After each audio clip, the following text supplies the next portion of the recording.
We have this story from the Post Millennial. New York City jury found Douglas Mackey guilty in first ever meme trial after making memes that disparaged Hillary Clinton in the 2016 election. I have the tweet. It was this. That'd be my first pardon, man. That was Ricky Vaughn, right? Well, like, but he's one of the great, like the original OG, like sort of Twitter accounts, like MAGA accounts. I mean, think about, we live in a country right now. This is the United States of America, where they want to put a guy for a fucking meme in jail for 10 years. Not one, they're gonna. Yeah, well, yeah, you're right. He's already lost the trial theoretically. Like that would be my first pardon, because it's state level. You can't pardon him. Like, that's the think thing. of the things that. Yes. Think of the thing. Well, you're right, I guess. But think of the things that the degenerate left puts out there, and not a consequence. No one ever goes after. They don't even get fact checked. I mean, I look at some of the stuff they say about me. I'm like, well, these are demonstrably false, and they're lying. Yeah, wow, we can't look at that. I just go, but you fact check me when I say this is my opinion, and you come up with some sort of arbitrary way to say, well, that's fact. I'm like, I'm not allowed to have an opinion. Well, so we also have this tweet from Christina Wong, where on November 8th, 2016, she did almost the exact same thing, tweeting out for Trump supporters to text in their vote. She didn't include a number, but she even included Super Wednesday, a fake day for voting, and she's not been charged. So I see this story as a perfect example of partisanship. Because that's how it works. There's no equal justice under our law anymore. We have a two-tiered system. Okay, whether it's Christina Wong versus the Ricky Vaughn, whether it's Hunter Biden versus me, it can't be more apparent. And again, it's not like it's just anomalies. They only go one way politically. Only one way politically. There's not even I can't even come up with examples of the left on this. And again, whether that's censorship, whether that's actual prosecution, the list goes on and on. It's so stacked. We have to understand that, and we have to all be engaged in it, because otherwise it's over. Did you know that the marshals outside of the Supreme Court justices' homes were ordered not to arrest the protesters unless absolutely necessary, despite the fact the protests are actually illegal? Yeah, and if we did that to Ruth Bader Ginsburg before she passed, they'd all been in there with the January 6th prisoners. And right? they'd be waving that statute in the air. How many people were arrested, Tim, in the summer of love? In the 2020, billions and billions of dollars of damage, people murdered, David Dorn and others, buildings burnt to the ground, arson. Now, you can loot a Gucci store and steal a purse because it's in the name of social justice. You ready for this one? You ready for this one? How many were arrested? This one actually, this is important. There were 19 plus deaths and 14,000 arrests. Now, it may sound like, well, then these people are being held accountable, right? You mean to tell me... How many were let go right away? Not only were most of them probably let go, but don't you think 14,000 plus arrests over a period of 2 weeks should be the major story of the past few years? Like, 14,000 people were arrested.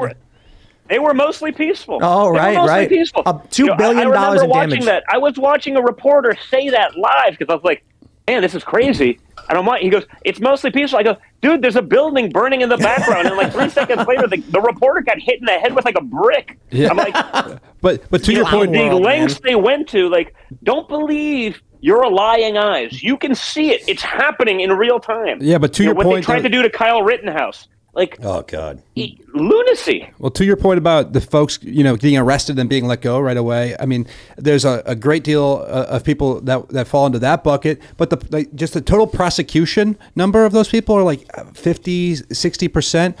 January 6th defendants in Washington, D.C., there's a 99% conviction rate. 99%. Of course, because you can't you can't find an impartial jury in Washington, D.C. They know that. It's what they're doing with Trump in New York. You're not going to find people in a jury that aren't going to convict Trump. Yep. You don't have people that believe that he's got a right to a fair trial. They're fine saying, they're really for democracy when they can make up some sort of soundbite against it. But if they can use it to weaponize against someone else who doesn't share their exact opinion, we've seen this. This is how the left has functioned as they've sort of devolved into full blown Stalinist type mentalities. Look at what they've done to like Martina Navratilova, right? Incredible tennis player, one of the leaders of the the gay and lesbian movement.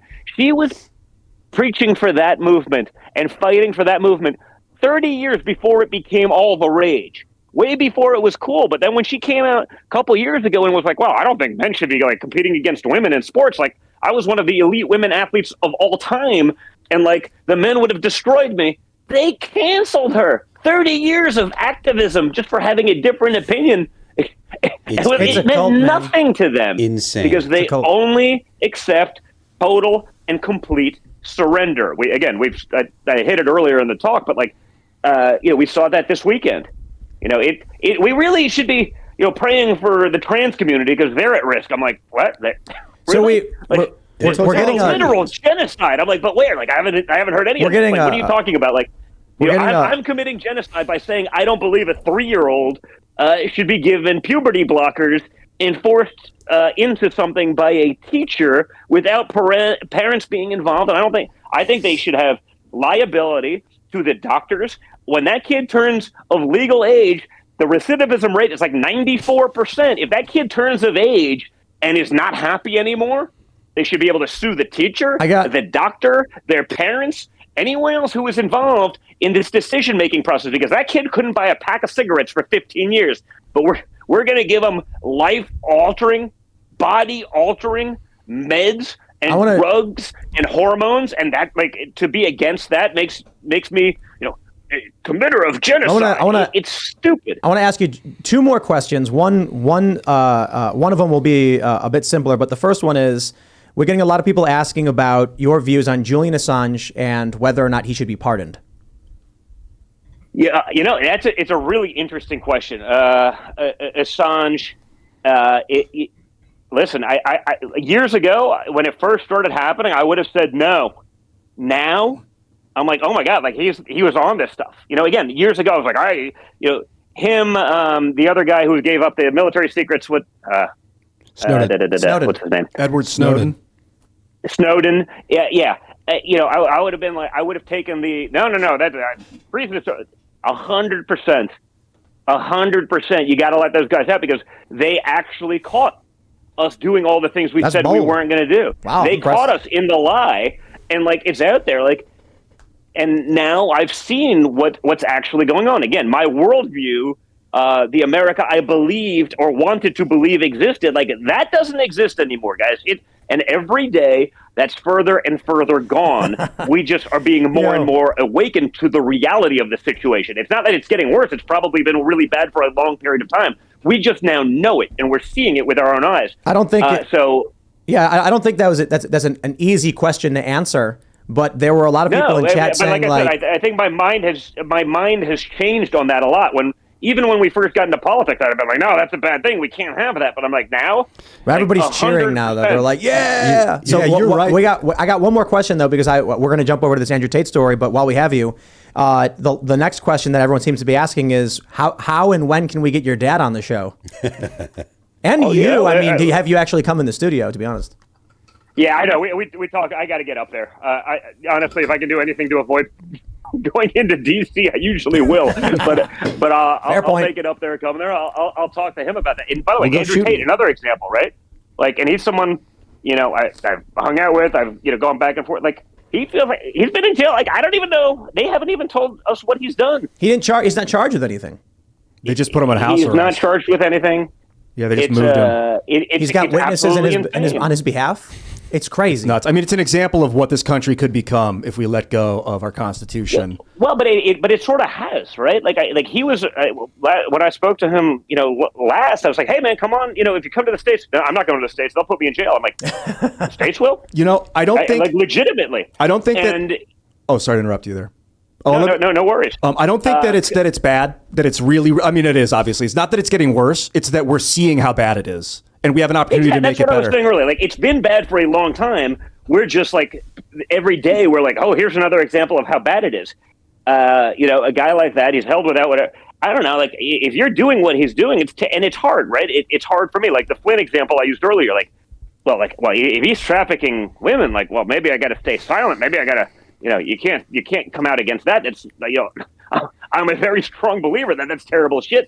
But that's what they do. But then, nothing happens. They can put you away for 6 months. Like, well, why are they going after him to begin with? Oh, because he's actually influencing a lot of young males, talking about, masculinity being okay and not necessarily the 4-letter word that it's made out to be. Oh, God forbid you have, high tea, you're not a soy kid walking around with it. Like, I don't know, like, it seems odd. It seems that anyone that speaks out against that system, even a little bit, or would encourage a large group of people to not just buy into it, they're just singled out and isolated and effectively taken out. And again, if he did something that's terrible, I don't condone it. But man, it seems like you couldn't put someone in jail for a few months, not show anything, and expect us to believe it's actually real, right? Like, we should be cynical based on virtually everything we've seen in the world for the last 6 years. And maybe that's the greatest thing. The greatest legacy of Trump would be that he actually, the Trump derangement syndrome that ensued showed us all of these things that we probably would not have seen otherwise. We're going to jump over to covering that story, but I got to say, dude, seriously, thank you so much for coming on as long as you did. I thought we were going to get you for a couple of minutes. We had you on for it's been almost like an hour. So, bro, thanks for hanging out. Sorry to cut in on Alex, but no way. You're stealing my thunder, man. I'm trying to get famous over here. Nice. Yeah, listen, guys, the reality, like I said, it'd be easy to shut up and be a real estate guy in New York. We got plenty of good assets. I believe this stuff. Like, it means something to me. I don't do it lightly. It's not an act or shtick. Like, we got to do something about it. And I've had, I guess, the blessing of having my eyes open to what's really going on, and I got to make sure that other people see that. Thanks for watching this clip from the Timcast IRL podcast. Hang out with us live Monday through Friday at 8 p.m. and become a member over at timcast.com for uncensored, members-only shows exclusive. Thanks for hanging out, and we'll see you all next time.